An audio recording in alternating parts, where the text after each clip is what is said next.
we're going to be, and we're going to start that now. And I'm just going to give it 2 more minutes so that we can let a few more people join, and then we want to be cognizant of the fact that you all are on time, so we'll get right into it.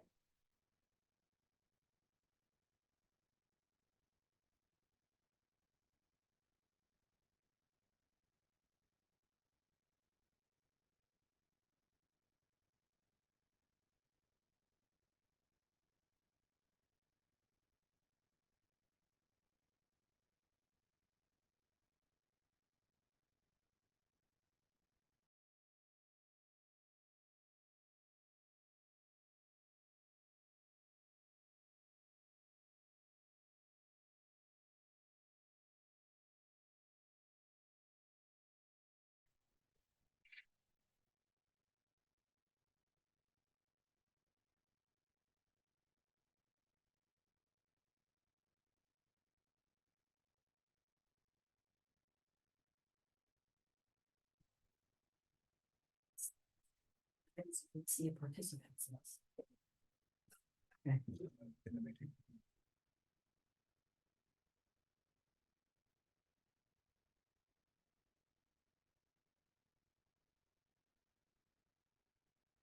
All right, good morning, everybody. Thanks so much for joining. I'm Holly Morello, and I'm the TDM Program Manager at OmniRide.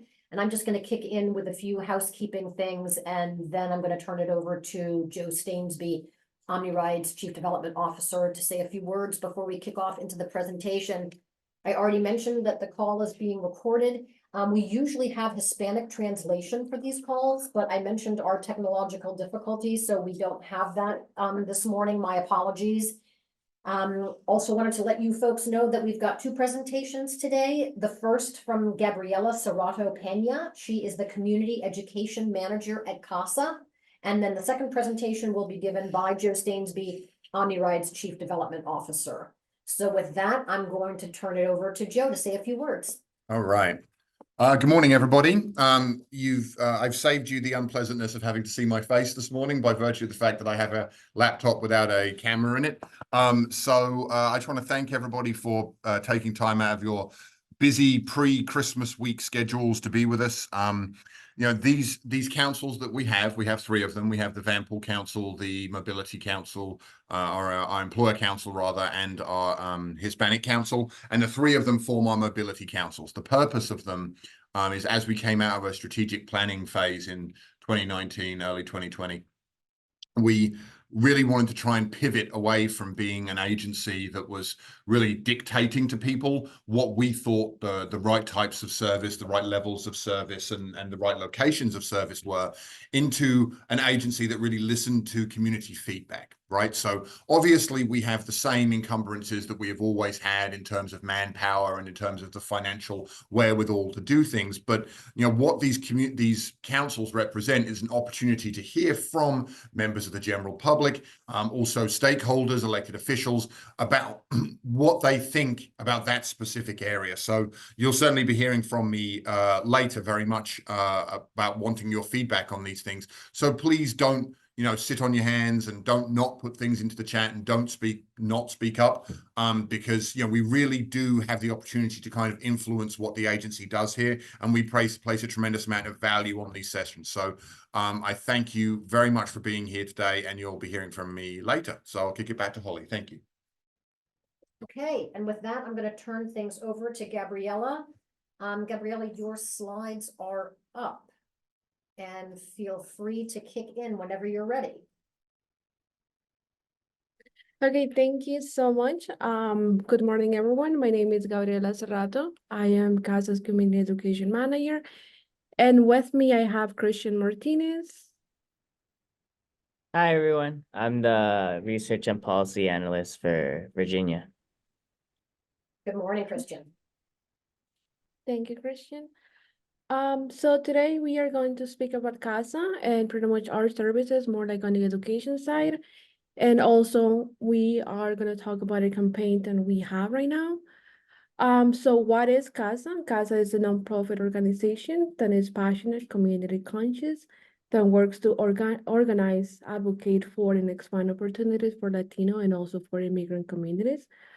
We have offices in Maryland, Pennsylvania, Georgia, and of course, Virginia. We have multiple services. We have workforce development training, health education, citizenship and legal services, financial, language, literacy training to Latino and also to immigrant communities. Here in the Prince William County, we have 4 major services. We have immigration, health and human services, education, advocacy. Nonetheless, today I will be speaking about education. Can we move to the next slide?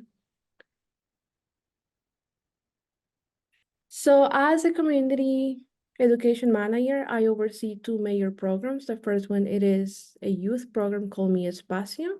It is an after-school program that is built for the next generation of youth leaders by promoting high school graduation, post-secondary enrollment, career readiness, leadership development for newcomers, and also for second generation immigrations. The program is predicted on the theory that when the youth are presented with cultural and linguistic response to it, program, it is safe for us to facilitate a caring environment. Within these spaces, we do lots of college readiness. We do applications for colleges. We do financial literacy. For instance, over the weekend, we had a financial aid workshop. We had 20 families coming just to learn about financial aid, FATSA and BATSA. As of right now, we are promoting BATSA since it is one of the major financial aid resources, and we have noticed that it is relevant for our students. And we also have students who have done the dual enrollment with NOVA, meaning that they are taking college classes while they are seniors in high schools. On top of that, we also have 1 student who was early admitted to 2 universities. The first one, it is a community college, like a local one. And the second one, it is George Mason. So as of right now, we are trying to navigate which one it is the best decision for her, but it is ultimate her decision and her family. We also connect the students with leadership programs and also with scholarships as well as internships over the summer. Over the summer, we do run a program for interns. What we do is that we host one that it is within CASA. So what we do is like we rotate Mi Espacio students within different departments. Since we had the health department, they had the opportunity to learn about CHAP and also Kaiser Sentara and any other health services that we have or resources. And then on the immigration side, they get to learn how to do the naturalization process. What are the requirements to apply for citizenship? And they also learn about the process of the 100 questions for the interview that they had to take, those that are applying for the citizenship. And within education, they pretty much learn about the curriculum of Mi Espacio. How do we structure Mi Espacio and how do we engage families and also students? If we can move to the next slide, I would greatly appreciate it. With Mi Espacio, we do have a local partnership with Garfield. So what we do there is we visit the high school once a month. We provide different workshops, anything that can be beneficial and also nutritional with the students. Last week we did a workshop on resumes. You will be surprised how many students don't know how to write a resume, even though like they are seniors. On top of that, we have done wellness, how to promote wellness, how to connect with the community, and also how to have a better relationship with your parents, or in this case, their parents. And anything that we do within Mi Espacio, it has to be intentional because, mind you, we are creating the future generation. So yeah, that is a little bit of Mi Espacio. And then on the other hand, which I would greatly appreciate it, we can move to the next slide. And then on the other hand, I have EASL, which is for adults. Within EASL, we pretty much promote a non-traditional curriculum, something that it is more related to popular education. What I mean for popular education is that it has to be more on the daily life. Students are expected to lead the classroom instead of the teachers. So for instance, one student might come to our classroom saying, hey, guess what? I don't know how to take the bus. So what we do is we create a lesson based on how to take the bus, how to wait for the bus, or how to ask for direction, things like that. Things that might be basic for us, but for a newcomer, someone who doesn't speak the language, it is a huge barrier. So what we do in the classroom is we provide the resources for them, and also we create the vocabulary for them so they can acquire the language in a more non-traditional setting, more like on a popular education aspect. Within ESOL, we also have other resources. For instance, we connect our ESOL students with our programs or our departments. We do once a month workshops on wellness. We invite the HHS department, which is the one that we have. They talk about the resources. For instance, tonight they are going to receive a workshop on health insurance, more like Sentara and also for CHOP. And on the previous week, we had a workshop on financial literacy. Some of our students didn't know how to apply to a bank account or have a savings plan. So what we do is that we create those resources, and also we map in a way resources for them.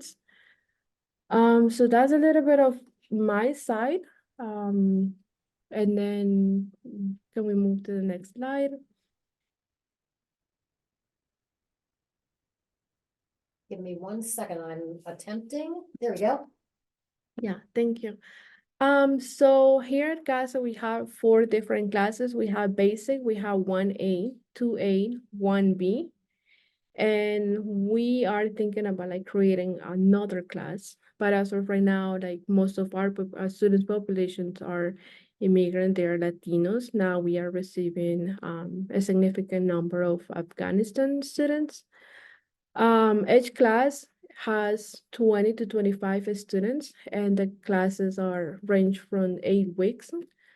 It is from Monday through Tuesday from 7 to 9. And one of the special things about ESOL is that you will see students who wake up at 4 in the morning and they come to our classrooms. They have a little break just to go to the restaurant, clean up, and be presentable to the classes. So you see lots of stories, people who actually want to change their life or want better opportunities. As of right now, we have 73% of our students who have passed our fall 2 ESOL cycle. In fact, on Thursday, we have our graduation, so that will be amazing for them because they have the opportunity to celebrate with their families. And yeah, that is on my side. Do we have any questions for education? We don't see anything in the chat.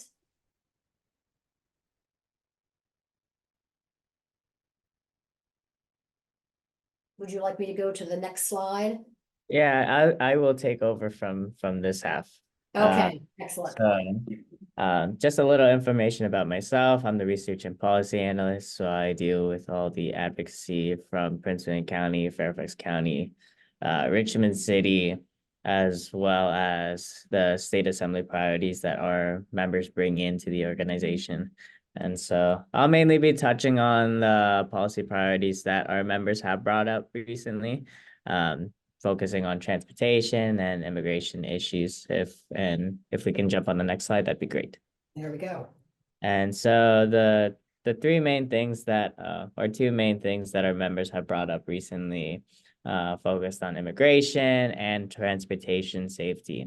The first one is just protecting private information from ICE for families and counties at the county and school board level, as well as improving transportation safety and improving public transportation.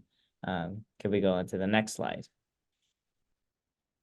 So the area of focus where our members are wanting to focus on for improving public transportation is in East Longview Drive to Prince William Parkway. It's on the very populated Richmond Highway, Route 1. street. Next slide. And so some of the challenges that they recently brought up were these 6 items, more frequently than others. The top one, traffic congestion. It's such a very high populated car area. There's just a lot of traffic there that was just one of the top things that they brought up to us. Whether it was drivers not respecting the speed limits in the area, whether there was no walking or bike trails in that area, signage for pedestrians crossings, traffic lights, as well as just a lot of construction in the area. Those were a lot of the main things we've been hearing from the members. Next slide. And so some of the things that we are looking at addressing in this area include just try to eliminate the traffic crashes that are currently happening on Route 1 and lower the traffic congestion in the area. Also helping, trying to see if we can allocate funds for crosswalks and pedestrian walk signs, addressing these families' concerns because there is a school nearby where we are focusing. And so whether it's getting funds for a crosswalk, lights, it would really help address a lot of the things the families are coming up and talking to us, mainly for the safety of their kids, as some of them are walking to school. Bike lanes on Route 1 are all the avenues that we are looking at, just addressing this area. Next slide. So the main goal is really just safe streets. So we're currently working on these campaigns in Richmond City and Fairfax County, and mainly in Bailey's Crossroad in Fairfax. And it's been pretty successful for the most part from what we've done in Fairfax. We were focused in an area where there were a lot of car crashes, fatalities that were happening pretty often. And so a lot of the times we really just want to help fix those areas and try to lower the amount of fatalities, but also just help the communities by putting the small things. Like a crosswalk is pretty small, but very impactful, as it can make an impact and save lives. And so as of right now, we're currently developing that way of how we can help Prince William County in that area. But for a start, we look forward to making Prince William County safe in the streets. So thank you.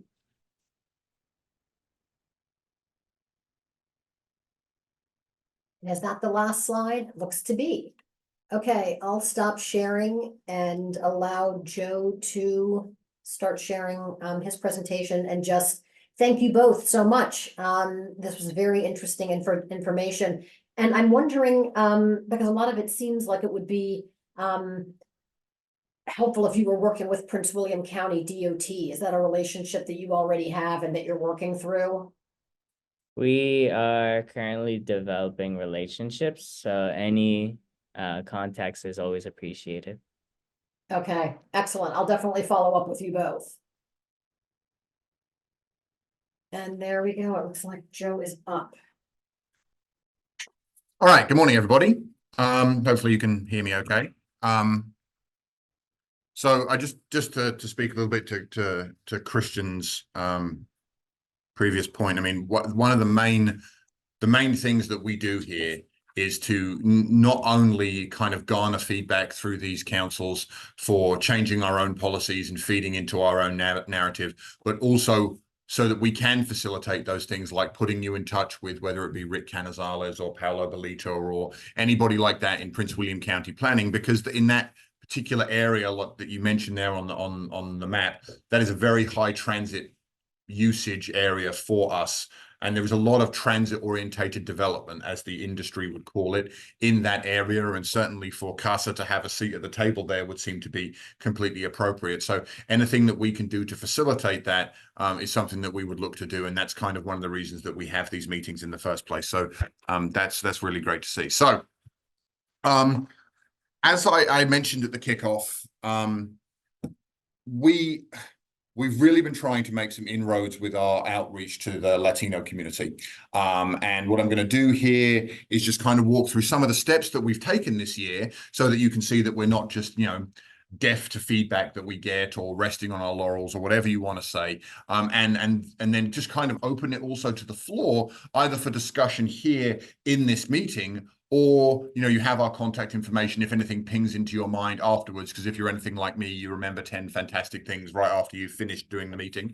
We do not claim to be the people who have all the answers, right? But we do have some bandwidth to be able to attend things and do things, and that's what we're charged with doing. And so any events that people have, or places you think that we should go, things that we should attend, people that we should speak to, these are all things that we're looking to do. So is that coming across? Can you see my? Yes. Okay, wonderful. All right, so just kind of the starting point for this, and this is actually kind of like the foundation as to why we even really had the Hispanic Council anyway, right? Is that we know from our prior commuter surveys, we actually haven't done a good commuter survey since before COVID, but we basically know that the demographics of Prince William County do not reflect the demographics of people who ride our bus. And any kind of bus service, especially a local bus service, which a good portion of our service is, should reflect the demographics of the county or town in which it resides. And ours does not do that, right? So with the Latino community is very much not riding our buses, generally speaking, especially in areas of very high Latino population. So portions of the Route 1 corridor, portions of Manassas, certain housing developments like Georgetown South, we have buses that go in and around there, and the population just typically doesn't use the bus. So why was that? How could we reach people? How could we seek to improve that? And the pie charts there on the right-hand side there just simply show that, it is, Prince William County is a majority minority county. It is. Spanish and Vietnamese are the main spoken languages at home in Prince William County, other than English, of course. And this was not reflected in our ridership. So what have we done? What are we doing to try and change that reality? So a couple of things. We have our OmniRide Connect service, which is our microtransit service. So without getting into a giant sidebar on what microtransit is, essentially think of it as like transit's take at an Uber and Lyft service, right? It's a dynamic system where you interact with it on an ad hoc basis through an app, or through a website, or through a call center. And that is also an important way of integrating with the service from a language perspective, because the app will scale to the language you have on your phone, be that Spanish or anything else. Same thing with the website, and same thing for our call center, which is manned by people who do speak Spanish. We also have a language line which offers 13 additional languages in addition to Spanish. Vietnamese is one of them. So that's kind of a technological way that we have from interacting with our service that is better than it used to be. And so it flexes along with people. The service operates in a couple of places, over in Manassas Park, for which you see the graphic there, and then also down in the Quantico Dumfries area. If anyone has any particular interest in that outside of this call, please contact me or Holly, and we can get you a litany of other bits of information. But this is a dynamic demand response service that is put out there basically in areas where we don't have bus service, or to complement our bus service, where it's not cost effective to put a bus in, because the most pivotal point there is that a regular fixed route bus is just driving around out there, and it's out there costing money and using up gas, even if there's no one using it, right? But the point with a microtransit service, our Connect service, is that if the calls are not called for on the app or online or something like that, the trips don't happen, right? So you can realize some savings by operating a microtransit. So that's a new service mode that we brought on very much at the very end of 2022, but mostly throughout the course of 2023, to try and offer different ways for people to interact with our service. People to interact with our service that is less threatening. You don't have to speak to anybody to be able to use the app or something like that. So we've tried to make that a little bit less threatening. We've also done a bunch of bilingual outreach, and bear with me here. I'm going to try and move a bit of a background because it's covering up my slide for me. So we do a bunch of bilingual outreach. We do all our surveys now in English and Spanish. When we did our outreach for the Manassas Park Local 68, which actually became our microtransit zone on the western side. All of that was done in English and Spanish. And that's an important deviation from what we used to do. So we did that as well. What you have here on the next couple of screens are some examples of all of the outreach that we did for that, which was done in English and Spanish. We also worked with different heavy Latino population, I don't know what you'd call them, like housing developments, like Georgetown South, to make sure that they had, bill inserts and, monthly email notifications that were going out about the fact that we were making these changes and we were soliciting input from people. And those were, of course, done in 2 languages as well. All of our schedules are now produced in English and Spanish. And that used to be the case on the local side and not the case on the commuter side. And of course, that's an obvious problem. And so we fixed that. That was mostly done just to bandwidth and cost. There is obviously a cost involved in proofing and printing all of our schedules in English and Spanish, but it was something that we felt ultimately was untenable for us to not bear that cost. The picture in the top left there also is a screenshot recently from our website. So we do have Google Translate now fully embedded in our website. So whatever language you interact with your Google Chrome browser in is what language our website will appear in. And the majority of people, that is obviously Spanish, right? So that's functionality that we have added as well. What you see here on this lovely little screen here is a bunch of the, oh, it was so lovely. I went past it in 1 second, but I've gone back to it. So some of the outreach that we've done at like kind of Latino focused events. So when I say the Georgetown Latino Fest, I don't mean the part of DC that irritatingly doesn't have metro service. I mean Georgetown South over in Manassas. They had Latino Fest Community Day. We attended that. We provided the transportation in our bus, which has full Spanish language wrap on it, just to try and make our service a little bit more welcoming to people who maybe don't speak English as their first language. You've also got fearless leader Bob and one of our bilingual staff members, Ivana Baez, in the bottom left down at the Manassas Latino Fest. We are fortunate enough to have a good relationship with a gentleman called Carlos Castro, who owns Todos grocery stores. They have a very large presence in Prince William County, and so we get invited to some of their anniversary events, like that you can see there in the bottom left. We also have the Prince William County Latino Fest, and most recently, we had a big Halloween kind of trunk and treat event that we did at the Americana grocery store right off Route 1. And then I think we also did it at Todos grocery store down in Dale City. And I think that picture is a fantastic one of a little girl dressed up as Wednesday Addams in the middle of that, if I'm seeing that correctly. That was a really great event, and I have to say was staggeringly well attended, right? Like this is going to be, we interacted with hundreds and certainly over 1,000 people between the 2 locations over the course of that day. It was freakishly warm, which wasn't great for the candy on that day, but it was great for outreach.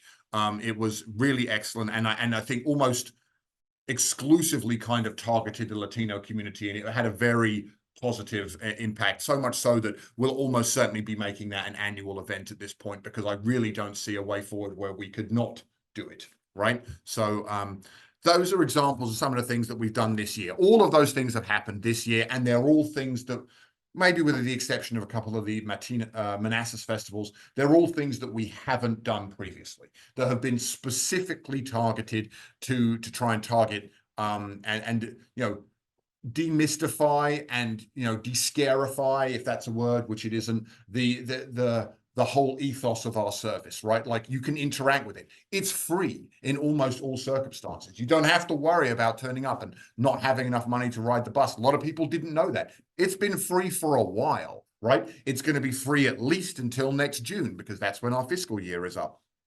So all of these things that we try to do to try and make our service less threatening to interact with. Now, that's to say here, we need you, right? So as I wrap it up, as I talk about the stuff that we have done this year, right? I would love everybody on the phone who doesn't work for OmniRide, because we're already thinking about it, but who doesn't, to think about what events can we possibly attend? What groups should we work with? Where should we advertise? I mean, our our TDM, our marketing team, led by Holly Morello, we've done some great stuff this year with with ACTS outreach, and we've got some really cool stuff coming up next year for food drives and this, that, and the other. But we really want to try and be as part of the community as much as we can.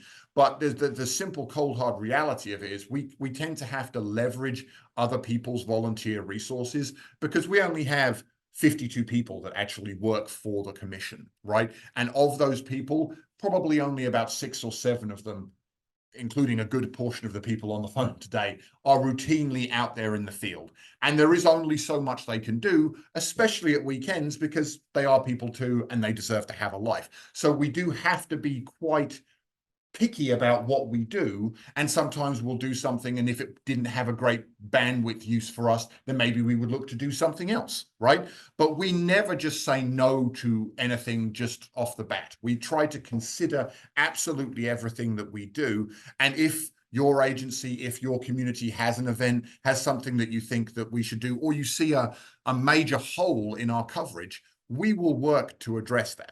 Right? This microtransit, which I mentioned at the beginning, works excellently as an overlay, right? If you have a dead zone or something like that, where for whatever reason there isn't transit, microtransit can be excellent at bringing people into the main core of our fixed route. So we can kind of cover up those holes.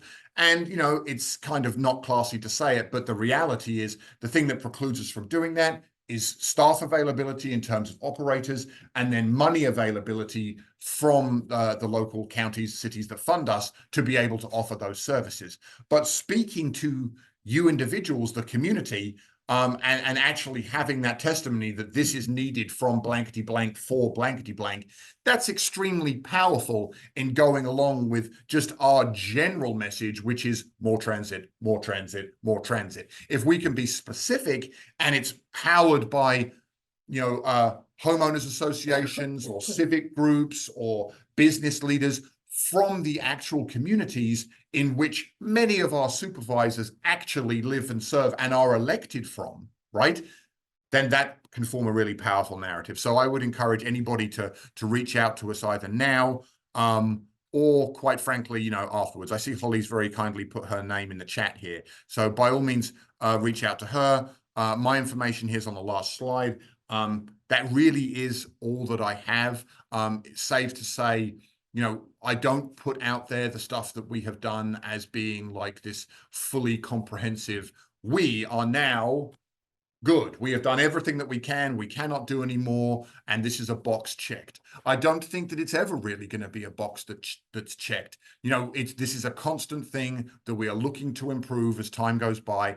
And insofar as we fall short of anybody's expectations, then we crave your indulgence in terms of we will get up to speed. But I do think that real strides have been made this year by our outreach teams. And I think it was worthy of note here. So that's all I have, Holly. Thank you. Thank you so much. And we're ahead of schedule, but I'm sure no one's going to mind having a bit more time in their morning. However, I did want to open the floor to anyone that might have a question for Gabriella or Christian or Joe. Feel free. I think you've got the opportunity to unmute. So feel free to unmute. And if you're shy, you can put it in the chat and we'll read it out. We'll give it just a second.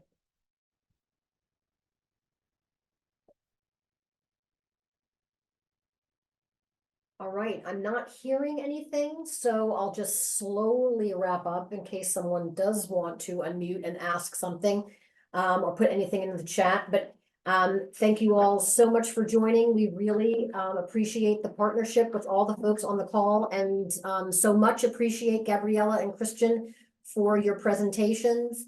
And I hope that you all have a very happy holiday, and you'll be hearing from us. We do these meetings twice a year. So we'll be having another Hispanic Council meeting towards the end of June. Thanks very much, everyone. Take care. Thank you, everyone. Happy holidays.